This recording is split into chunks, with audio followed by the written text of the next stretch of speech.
system at SIM card registration sa bansa. Ayon kay DICT Secretary Rodolfo Salalima. Kung ang Department of Information and Communications Technology ang tatanungin, napapanahon na daw na magkaroon ng National Identification System.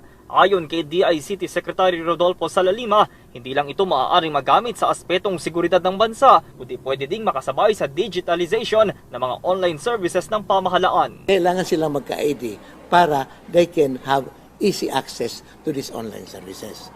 Parte na rin ito yung sinasabi nating portal. One single portal, one single websites for the various online services of government. Sa pagkakaroon ng iisang ID, sisimple at hindi na din mahihirapan ang publiko na magproseso ng kanilang mga requirements na kailangan pumunta ng paisa-isa sa mga tanggapan. Sigurado na, iwas hassle pa. Ngayon, kung may ID kang, that single ID, you want to have transactions, say, with BIR, the Statistics Office, all that you need to know or you need to do is access the single website at DICT using the ID. Bukod sa ID system, ipinunto din ng DICT na kabilang sa tinitignang aspeto sa SIM card registration ang data privacy ng mga Pilipino. Protect their privacy under the particularly the Data Privacy Act, and see to it that reasonable time and chances na huwag silang ma-deactivate dahil hindi nakapag-register. Isa din sa mga patuloy na tinututukan ng DICT ang pagpapalakas ng internet speed sa bansa. Araw ng Kalayaan ngayong taon nang simulang ilunsad ang unang bahagi ng free Wi-Fi services sa pakikipagtulungan na din sa mga private telecommunication companies. Ngayong katapusan ng Agosto, inaasahang matatapos na ang ikatlong bahagi ng free Wi-Fi sa buong 24 kilometers EDSA at sa labas ng mga MRT stations. At sa kabila ng pagiging bagong tatag ng ahensya, paninindigan ni Salalima na makakaasa pa din ang publiko sa ilalim na din ng kasalukuyang liderato ng Pangulo ay kanila magagampanan ang mandato para sa mga Pilipino at paunlarin ang sektor ng komunikasyon at teknolohiya tungo sa maayos na daloy ng impormasyon. We are facing nagkakaroon tayo ng problema. Hindi ito perfect kaagad.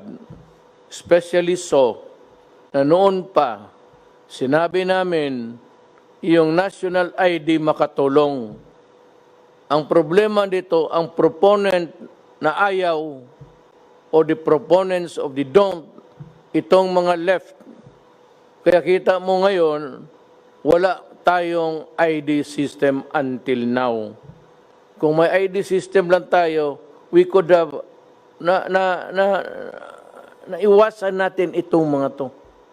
Because all we have to do, ang kailangan lang namin, tanungin namin yung DILG, ilang tao yung barangay na yan, then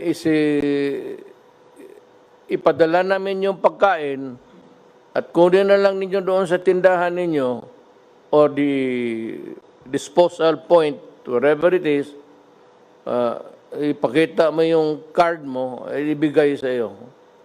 Ngayon, ayaw ninyo, yung iba ayaw magpalista. You are not hindi ka nakatira sa barangay na ito o nakatira ka sa barangay B or C.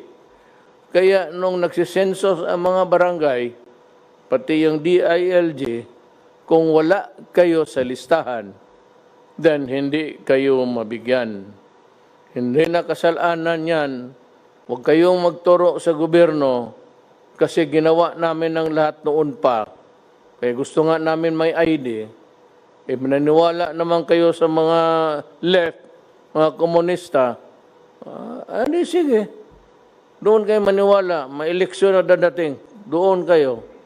Kasi mahaba pa to. Yan ang problema. So inaayos namin yan. Gusto ko lahat mabigyan. Ayaw kong may mamatay ni isang Pilipino na gutom. Kaya may another survey tayo.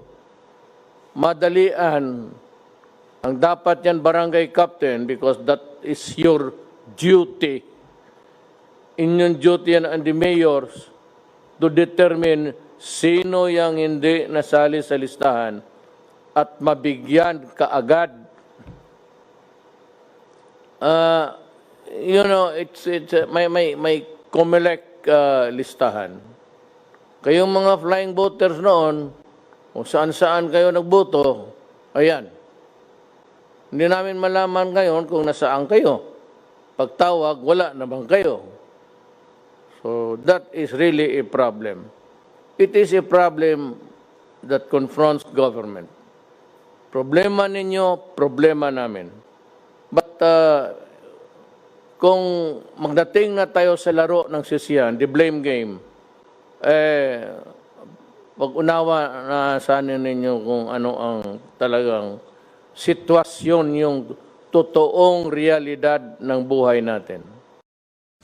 I also ask everyone to support the Philippine Identification System Act, which resolves to promote the efficient delivery of services to our people through a single ID that will be issued to all citizens and residents aliens. This ID we will call PhilID, will dispense with the need to present multiple IDs for different governmental transactions. This will not just enhance administrative governance, but reduce corruption, curtail bureaucratic red tape, and promote the ease of doing business.